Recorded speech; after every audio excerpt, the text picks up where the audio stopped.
Barishal board 2017 উচ্চারণ। এর সমাধান কবিতা। এখানে লেখা আছে কি কবিতা। কবিতা, কবিতার উচ্চারণ হবে তারপরে তা, কবিতা। এখন কো কেন হলো, এখানে ওকার কেন হলো? সহজ কথা, যদি ঠোঁট গোলাকৃতি হয় তাহলে ওকার দিতে হয়, কবিতা। এরপরে আছে কি পোষ্য। পোষ্য, পোষ্য এটা কি হবে? এটা হবে হলো পোষ, তারপরে শ। এখন ডাবল জ হলো কেন? সাধারণত পোষ্য জ ফলা থাকলে কি হয়? কোন শব্দের মধ্য বা শেষে যদি জ ফলা থাকে তাহলে তার দ্বিত্ব হয়, এই কারণে এখানে দ্বিত্ব হয়েছে। এরপর আছে অদক্ষ। অদক্ষ এটা কি হবে? তাহলে এটাই হবে অদক্ষ।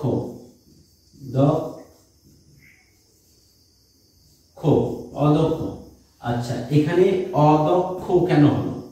সাধারণত এই দ উচ্চারণ করতে ঠোঁটটা গোলাকৃতি হয় এবং এই ক্ষীয় যদি শব্দের শেষে থাকে তাহলে তার উচ্চারণ হয় ক এবং খ এর মতো। কার মতো? ক খ এর মতো। ক এবং খ এর মতো। আচ্ছা, আত্মীয় এটি কি হবে? আত্মীয়। আত, তারপরে তি, তারপর অন্তস্থ ও, আত্মীয়। এই যে তোর সাথে ম ফল আছে, সাধারণত কোনো শব্দের মধ্য বা শেষে, কোনো শব্দের মধ্য অবলিক শেষে যদি ম ফলা থাকে তার দ্বিত্ব হয়। তার কি হয়? দ্বিত্ব হয়।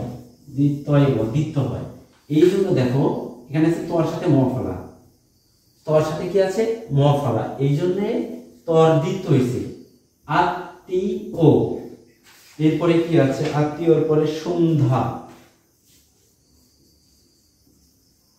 সন্ধ্যা, সন্ধ্যা এখানে কি হবে? দন্ত স থাকলে শোন, তারপরে ভয়া জফল আকারে ধা, সন্ধ্যা।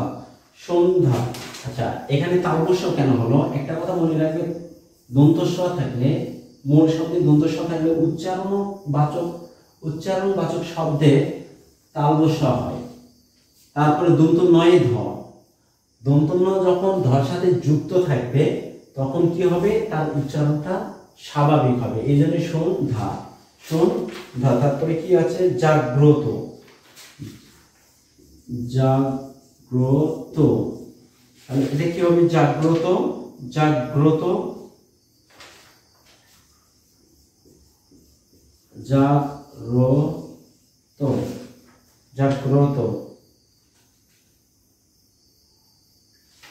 জাগ্রত।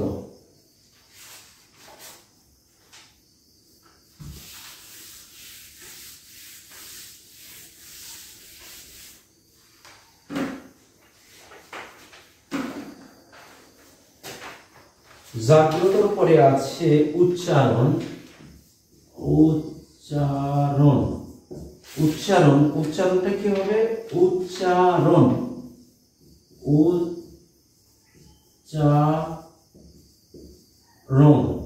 সাধারণত এখানে মূর্ধন্য আছে, এখানে কি হবে? যদি মূর্ধন্য দন্তন্য থাকে তাহলে সাধারণত উচ্চারণের ক্ষেত্রে দন্তন্য হয়। এগুলো হচ্ছে নোট। তারপরে কি আছে এখানে? অধ্যাপক। অধ্যাপক। অধ্যাপক থাকলে কি হয়? অধ্যাপক, ওত, তারপরে ধা পোক, পক, অধ্যাপক। অধ্যাপক। অধ্যাপক।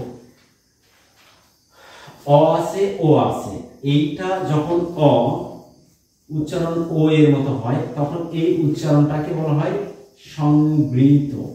অর্থাৎ সংবৃত কাকে বলে? সংবৃত হচ্ছে যখন কোনো বর্ণের উচ্চারণ ওই বর্ণই হয় তখন সেটা বিবৃত, আর যখন কোনো বর্ণের উচ্চারণ ওই বর্ণ ছাড়া অন্য বর্ণ হয় তখন তাকে কি বলা হয়? সংবৃত। ও এর উচ্চারণটা কি হয়েছে? অ এর উচ্চারণটা ও এর মতো হয়েছে, তাই এটা সংবৃত। যেমন আমরা আরেকটা জিনিস বলতে পারি অধিকার।